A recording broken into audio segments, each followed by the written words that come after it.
sportsnetwork.com, where everyone has a home field advantage. And as always, the Missouri State Highway Patrol reminds us to take that 3 seconds and buckle up. It's 3 seconds that could save your life. Be safe, be smart, and be here tomorrow. And we have Coach Amy Eagan and Coach Addy Miller as they are both moving on from Drury. And Coach Eagan is on her way to the Final Four, and she's wearing her seatbelt. So great promotion Yeah. there. But Coach Eagan, Coach Miller, thanks so much for your time today. Yeah, thank you for having me. Coach and Coach Miller, you and I go back. I hesitate to say a long way because I don't want to give away how old I am. But we go back to probably your sophomore year of high school, and just the travels that you've had. Just talk about how you arrived between Purdy High School and now the head coach at Cedarville, Ohio. What's that journey been like? Yeah, it's been awesome. God's blessed me with a lot of different people in my life to learn from, and luckily been successful. And obviously, starting off at Purdy when I met you for the first time, just had a successful high school career. Won a lot of games, had a lot of fun. Was lucky enough to win the state championship one of those years. Knew I wanted to play college basketball. Went through the whole recruiting process. Obviously, it's a little bit different.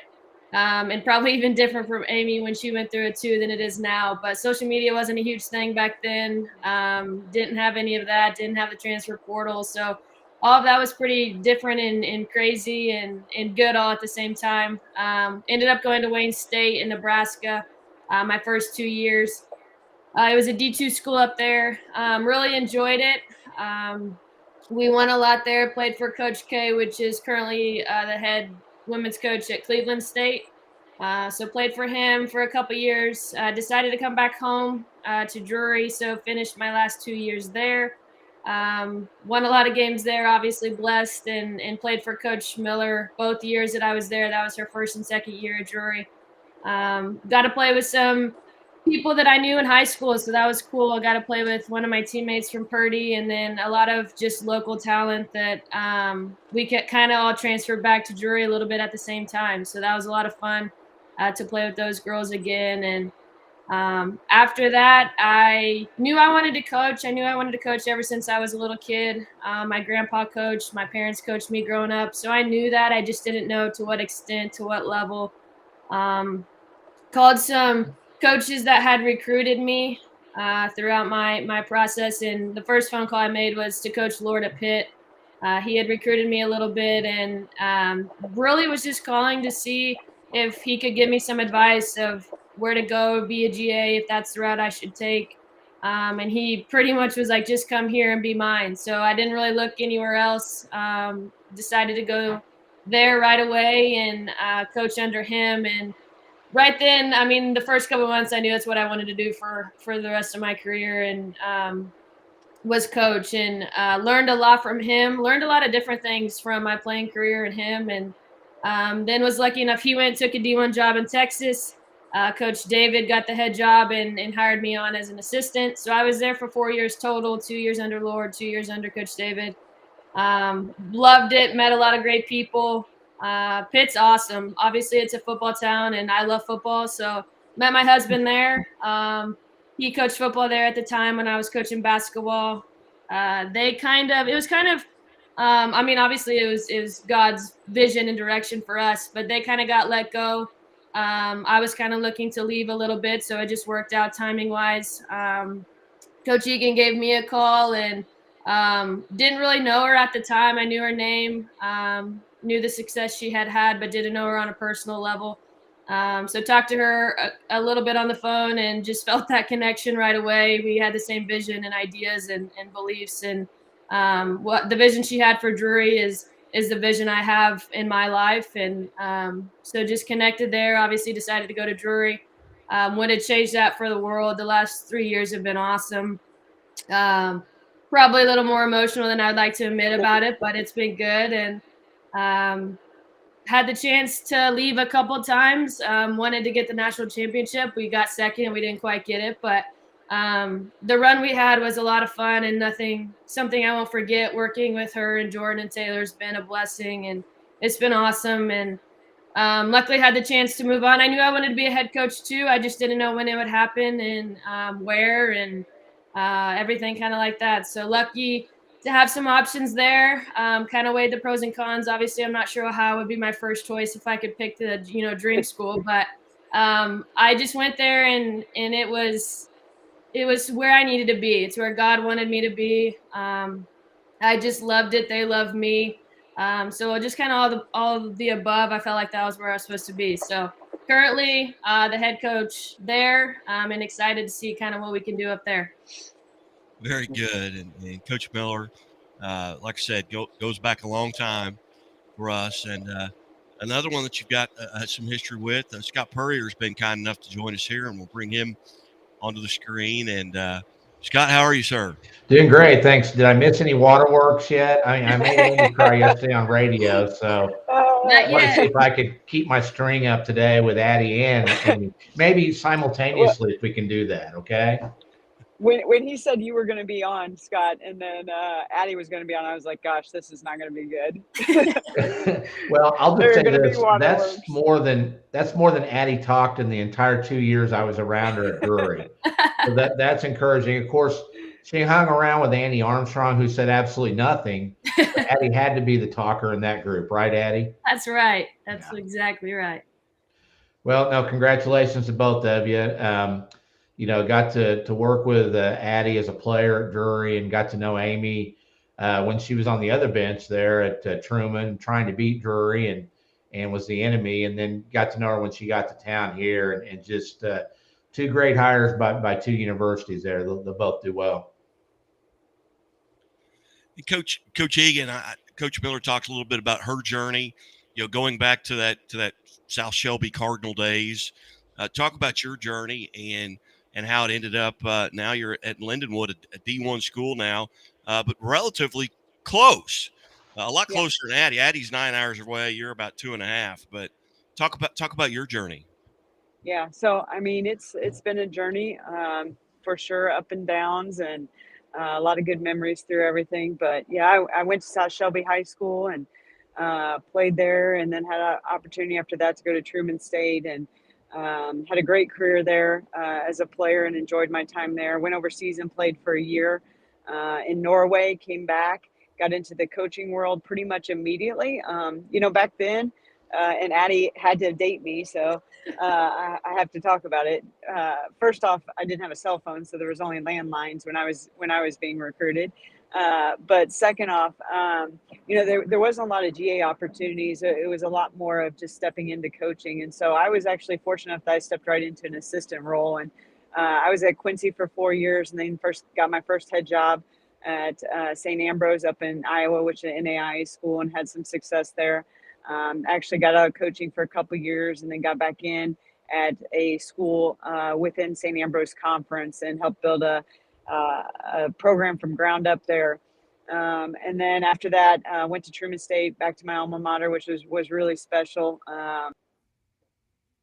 Some 6 great years there. Miller called me to come down and help her out a year as she was pregnant and getting ready to have a child. And then she left to take a new job, and I was fortunate to step into the head role here. So, I've just been really blessed and fortunate and grateful for all the opportunities I've had. And as I said yesterday in my press conference, everything and all the people I've surrounded myself by, players and my staff, and that have led me to what's to come. Well, and as far as what's to come, and Coach Miller, you're talking about going to Cedarville. I mean, you're 177-39 as an assistant coach. Talk about the challenges that are in front of you taking over a Cedarville program that's maybe had its struggles. Yeah, obviously, kind of who the people. I mean, Coach Eagan talked about it. It's who you put yourself around, right? I feel like if you have successful people around you and good people, that you're going to breed success, and that's kind of my goal. They used to win, and they used to win a lot before this previous coach.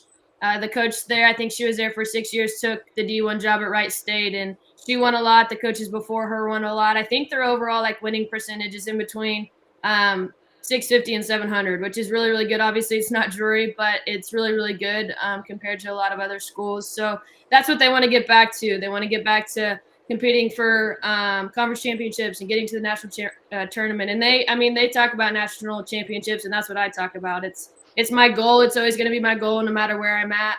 I think at the D2 level, it's a realistic goal if you can have the resources and the players. And you can't always say that at D1s, but I feel like that's going to be my goal until I decide to change again. So I think I can do that there. You got to get the right people and players and build the culture and build those relationships and get kids to play hard and to love the game. And if you do all that, you'll see wins and hopefully championships after that. And Coach Eagan, you're in a similar situation moving on, but this, going to Lindenwood, they're brand new to the Division I, and Lindenwood, I've got some connections there. My dad was on the athletic staff there 20 years ago, and they kind of went through some trouble. But they've got tremendous facilities now moving into the D1. This is probably a challenge, but maybe not as big as a challenge as coming in behind Molly Miller. I think Coach Eagan froze up on us. Either that or she didn't like the question, one of the two. But get her back here in a second. And yeah, that was brought up, and I think 2-24 this year for Lindenwood, and going back through looking, I think they actually had to forfeit 2 or 3 games due to lack of players, which that's hard to do in today's expanded roster environment, I would think. Amy, do you know much about what was the circumstances for the forfeit games this year? For the forfeit games down at Lindenwood? Yeah. Yeah, they had a lot of injuries. They had 5 ACL tears this year. And so it was just lack of roster and not putting kids in a position that was going to endanger them more, hurt them more. I think they felt like they just needed to step away a little bit and try to get some kids that had some minor injuries healthy again. A guy asked a great question. He said, we talked about it, you and I, yesterday, that, taking on a program that's new to D1, 2-24 this year, the challenge of that. But as Guy said, it's no different than following Molly Miller at Drury. Yeah, in both situations, when I took over for Molly, one of the first questions I got was, how are you going to follow the greatness of Molly Miller?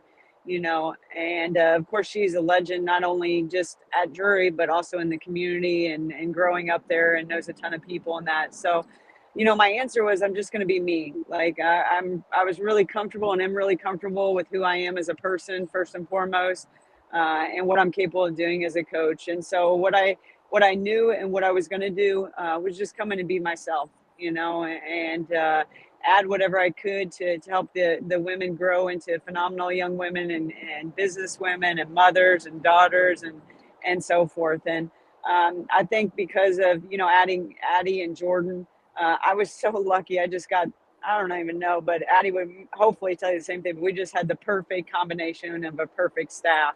I think adding them in really elevated our program and what I wanted to do there. And, we had some great success because of that. And that's exactly what I expect to do at Lindenwood, is just be myself, be who I am.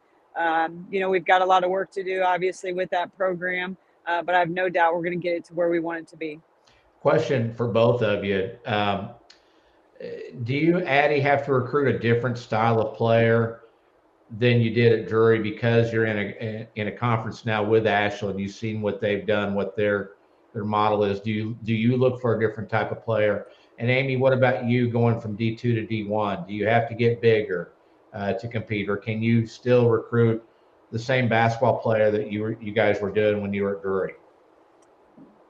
You want me to go? Yeah. I feel like for me, it's about the same. I mean, you could probably go through our roster the last 3 years, and all of those kids, most of them had D1 offers or came from D1 programs. So for her, I don't think it's going to be a big change, because those are the kids that we brought into Drury. I think it'll be a little bit harder right away for me to bring those type of kids in to Cedarville, just because of the reputation that we've had at Drury. But that's going to be my goal. I want to play similar style of play to what we did at Drury and in that fast pace. And I don't want to play like Ashland. I know they're bigger, but I feel like my dynamic and style of the program that I want to play is going to be really similar to Drury. So I'm going to look to recruit the same kids that I did there. It's just going to be a little bit different parts of the country. And there's kids like that everywhere. You just have to get in the niche in the AAU programs and high school programs and find those kids that have that competitive drive and want to win and want to play that style. Yeah, and I feel like honestly, I feel like our team this year, and kind of like Addy said, I mean, we were full of a lot of kids, some transfer backs, a lot of kids that had D1 offers, some really high caliber kids that I don't think my recruiting has to change that much, especially initially with it. I think we would have fared well in the OVC this past year, in all honesty. And I'm not trying to be conceited with that. I think we would have done well in that conference. So, I think right now we're looking for kids that would have impacted us, obviously, at Drury, and then we'll continue to build from there. But I kind of have watched some of the OVC. I looked at some of the rosters, and this next year with the kids we were bringing into Drury and our roster, we would have been a lot bigger, and I think we would have matched up really well in the OVC. And again, we're visiting with new Cedarville head women's basketball coach Addy Miller and the new head coach at Division I Lindenwood University, Amy Eagan. And coaches, I'm looking just at your personalities and going back to when you were a player. And Coach Eagan, I think you may still hold the all-time career assist record and steals record at Truman State University. Addy, for a long time, held the state record for career three-pointers. When you guys have liked to play together, and you're very different, just and talk about your relationships with coaches and how that difference in maybe the on-court personality, the difference there, how it kind of plays out on the bench for you. I'll go first. Oh man, I would have just given her the ball every time. I've been like, spot up and shoot, spot up and shoot, spot up and shoot. Let me get downhill, creates, draw your defenders, spot up and shoot. No, I mean, I think we would have loved, we're both competitors, and I think we would have loved playing together. And I think we would have very similar styles too as we played. But, I used to always kid with Addy, she'd get out there and either play with our kids or, guard our kids and that. And I'm like, God, can you just suit up right now? Like, come back and suit up because I think she's so talented. And, I coached against her when I was at Truman, and man, she was a pain in my rear. But I would have loved to played with her. Yeah, same. I mean, obviously, me and Jordan tried to find film on Coach Eagan for many times. We struck out most of the time, but just to try to see, obviously, kind of know the way she played a little bit, but would have loved to see it and to play with her for sure. Just our dynamic, I feel like, in adding Jordan into it, Jordan's a little bit more of the jokester, but can be serious at times, and we make fun of him for being that way. But I feel like me and Amy are really similar in our just like demeanors. She's probably was a little bit more of a trash talker when she played. I didn't say a word that, Scott, I don't talk much. So I didn't talk much when I played either, but definitely we both have that competitive fire and just want to win. And I think we know the things that it takes to win. And so I think it would be really fun to play with her because I think we'd always be on the same page. We were on the same page coaching together. And so it was just a lot of fun. It was really hard to explain the dynamic that we had, but it worked. And we had enough difference in us that we kind of, all of our strengths fit together, and then our weaknesses, like, we overcame by someone else. So it was a lot of fun. Obviously, we were successful. Obviously, sad not to be coaching together again, but we might one day, and you never know what God has for us. And just excited to see what they do there and what she does at Lindenwood. And it's going to be good. No matter where she's at, she's going to win. I don't know what's happening here, Guy, because I used to wake up in cold sweat at night. If they played in the same era, having a Drury radio show with Addy, Annie, Katie Pritchard, and Shelby White, where literally I would just have to talk the entire 55 minutes. Amy, apparently you've opened the floodgates with her somehow here. KP's the same way now. Shelby probably still doesn't talk. Annie probably still doesn't talk, right, Addy? That's right. Yeah. I've always wondered, and now that we've got two of you on here that have been at different schools, there's got to be one heck of a garage sale opportunity for old gear. Drury Lady Panther gear, garage sale. You've both been through Truman State, Pitt State. What do you do with all of it? Go ahead. Well, I will have a garage sale with everything marked free in our locker room here before I take off my final day. So, I'll bag all that up and, we'll put it in there. We want to obviously give back to the kids and let them get back to their families and anyone that can use any of that because we don't wear it as often. I'll keep a few pieces. Don't worry. Addy, same thing? Yeah, that's what I was going to say. I definitely still have a few pieces from Pitt. I'm going to keep a few from Drury. Usually they're at the lake or at my parents' house. But, same thing. Obviously give back, but you don't want to get rid of all of it. You had, fun and memories and lots of good times at both schools. So we'll always cherish both of those places and be thankful for both of them. So definitely going to keep some gear around. How attractive is the Drury job that Nyla's got to fill now from both of you, having been there? I think she's probably overwhelmed with the amount of interest in the position. I'd be shocked if she wasn't. I think she's going to have a ton of coaches that have a lot of talent that are interested. She's going to have a great pool to choose from. The tradition, you look at the tradition of the program, winningest program in Division II. You look at the success of the coaches, assistants and head coaches that have been there and what they have done after their careers there. And I think it's a really, really attractive job. Yeah, I agree. Just the amount of phone calls I feel like I've already had from head coaches around, different leagues asking about it. I can only imagine the traffic that Nyla's getting because of that, which is well deserved. I feel like it should be that way, and it's not surprising if it is that way. And coaches, and we'll start with Coach Eagan. What's maybe one trait or something that you stole from Coach Miller?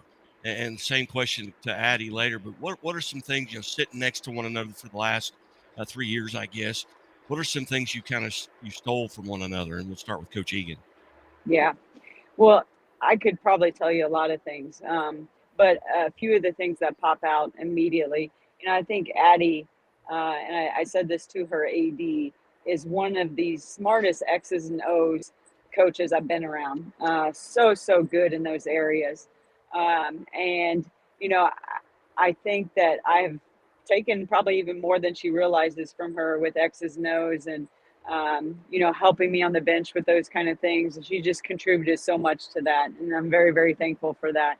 The other thing I think that one of the things I really, really love about Addy and that she brought to us in our program is her ability to challenge, to be competitive, to challenge me, but also to help me grow in areas, throughout my career at Drury. So there's so many things, but those things stand out immediately.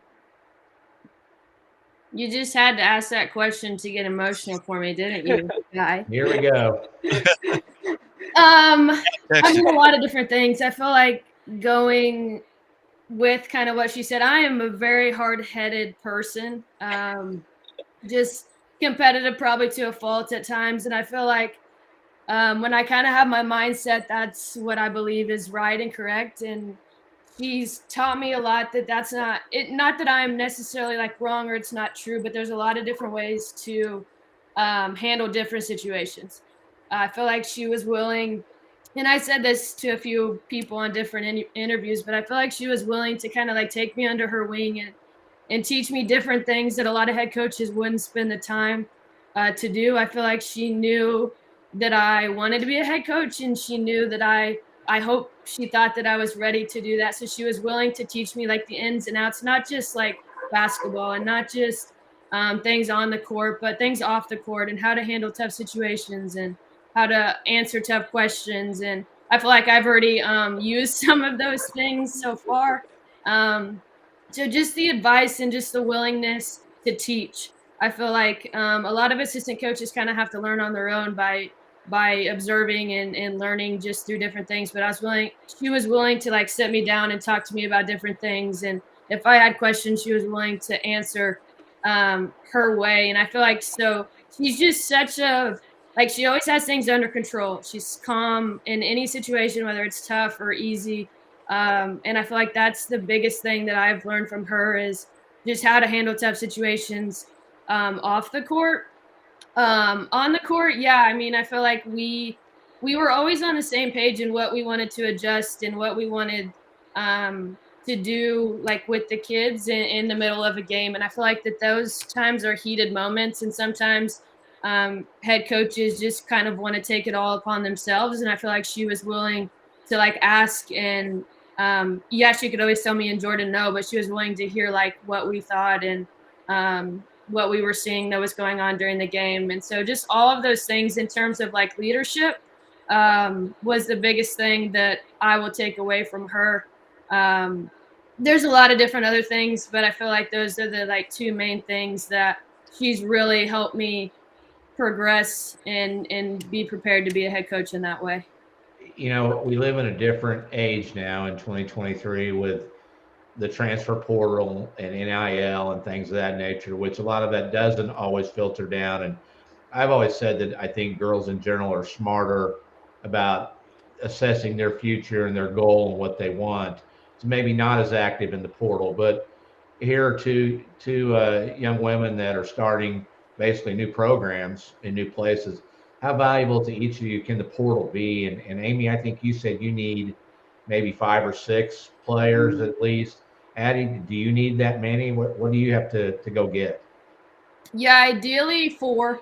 That's what my goal is to get. I could probably take up to 5 or 6, but I feel like right now 3 or 4 is kind of my goal. I feel like the transfer portal changes the game.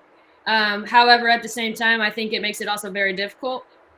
Some of those relationships that you built recruiting them the first time out of high school, that maybe they went D1 when we were at Drury, or maybe they went closer to home, or whatever the circumstance might be. I feel like without the portal, you have those relationships built and it might be easier to get them back the second time. However, now, yes, you still have those relationships, but they go into the portal and now they're open to, 20 D1 schools right away that's going to call them, or 20 D2 based off of who the person is. So I think it makes it difficult. It makes it difficult for us, but I kind of feel sorry for the kid too. I can't imagine me transferring back to Drury and what that could have looked like or been different if that was a thing back then. So I think it's difficult for both, but I think it's an opportunity for both if you take it and run with it the correct way. Amy? Yeah, I mean, we're going to need 5 or 6 kids. Addy knows, I know, it's all about getting the right kids. There's so many kids in there right now, but not all those kids are going to fit not only us and our style of play, but also who we are on and off the floor and what we want out of our program. And so that's really the biggest thing. And I'm both ways. I mean, I think you have to be okay with the transfer portal in regards to you better adjust and be willing to get into the transfer portal and understand that you might have some kids that go in the transfer portal and it's nothing personal. It's just different with the world we live in.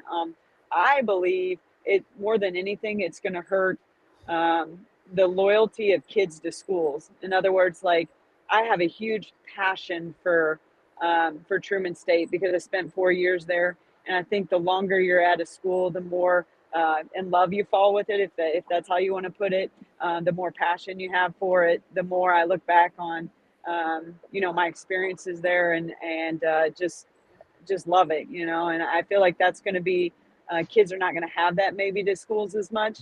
So I feel like it's going to affect some of that. But I'm the same way. It can be a good thing. It can be a bad thing. It's all how you look at it. But I think it's a part of the world we live in right now. And just a couple more questions, but one for each of you is, I've got guys I played, college ball with, football, baseball, guys I coached with. and there's different things with different guys, but there's always one thing that every time we get to visit on the phone, there's one thing that always comes up, and it may be something different with each one of those guys. When you guys talk on the phone, maybe it's a year from now, and I know you talk more often than that, but what is the one thing, the conversation you're going to say, hey, do you remember when? I mean, what are things that really stand out in your mind each time you get to visit? And we'll let Coach Eagan go first. Well, I think, oh gosh, there's going to be so many, but I think the COVID year and our run to the national championship will definitely be something. I mean, we still talk about that, like how it's crazy how that worked, and how we played 38 minutes of zone and the Final Four in the national championship, and so I would definitely say those things. There's probably going to be a lot of jokes that we talk about and laughs that we have of just us as a staff and the things we went through and experienced that some of the kids probably don't even know about and realize. But yeah, we have so many memories and so many great things that we'll always cherish and always come back to and joke about, for sure. I can't give away all those because yeah, I was gonna say there's probably a few things we'll talk about that probably shouldn't be vocalized to the community. But yeah, I mean, coming in and experiencing COVID was something none of us, obviously, no matter what aspect you are, what you do for a living, was prepared for. So just some of those times and conversations and memories we'll talk about for the rest of our lives, for sure.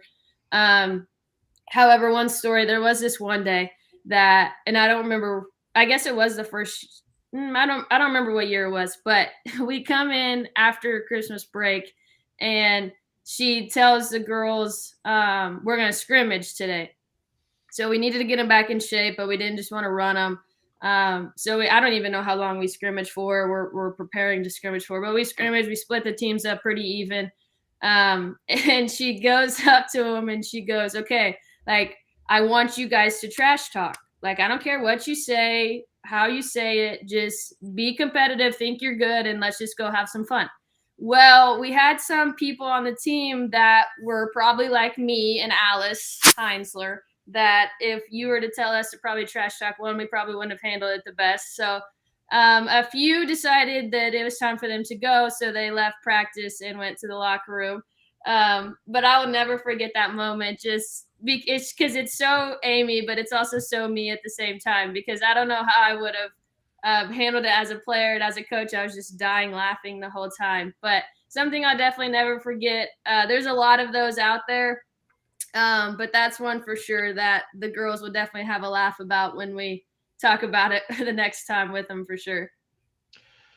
I just got to say that, I'm sure that there's some openings on the schedule for an exhibition next year. What's the date on Cedarville at Lindenwood? Do we have that set yet or not? Yeah, Amy, what is that date? I'll come anytime.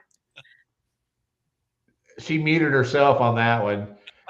What she's actually saying is, no way, not happening. I said, no. I haven't gotten the schedule yet. So yeah, we'll see. There you go. One day, maybe one day. My last question, we'll start with Addy. Addy, I'm going to pull a picture up here. Do you remember that? Yes, I remember. Tell us a little bit, if you could go back. Now, I believe that was 2011, the state championships. Yep. So 12 years ago, basically almost to the date. Yep. If you could go back to that Addy Roller that's in that picture and give her some advice based on what you now know, what advice would you give that junior Addy Roller?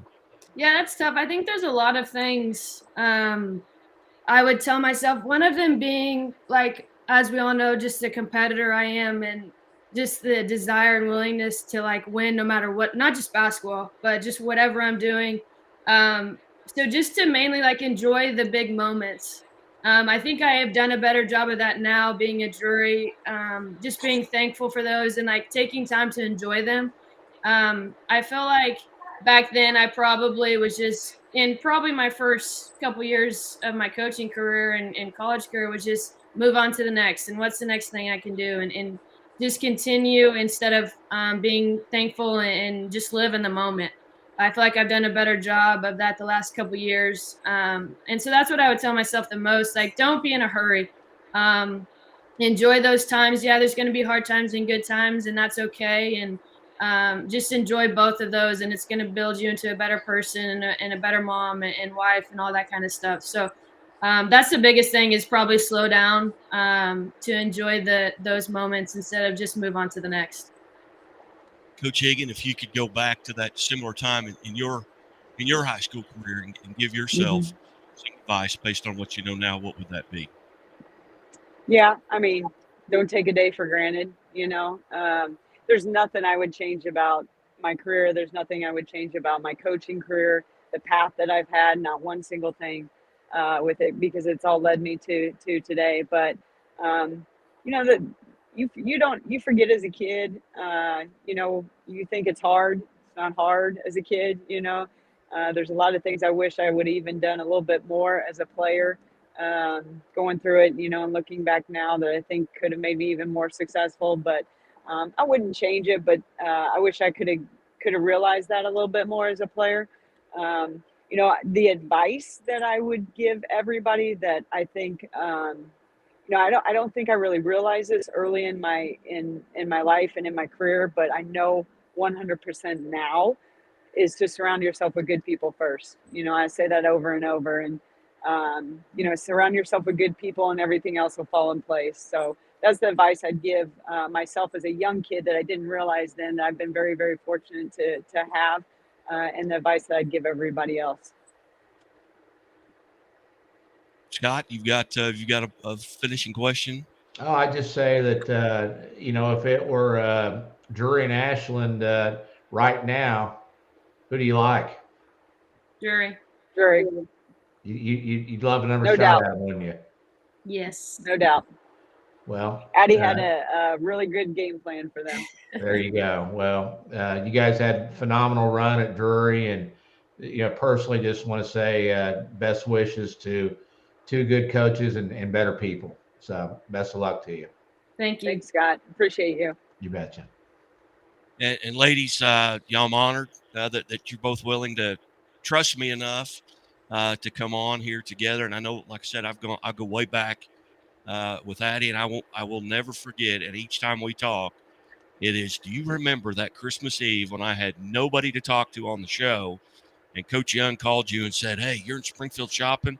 Get over to the Jock." She came in, just talked the whole 2 hours. So she's always talking as far as to me, Scott. Yes, Scott. There you go. I'd like to think that I helped that cause a little bit at Drury, maybe, but no, that just a joy to be around, and her family as well, and get to know Amy. I know that I'll be a fan of Linwood and be checking in from time to time to see how things are going.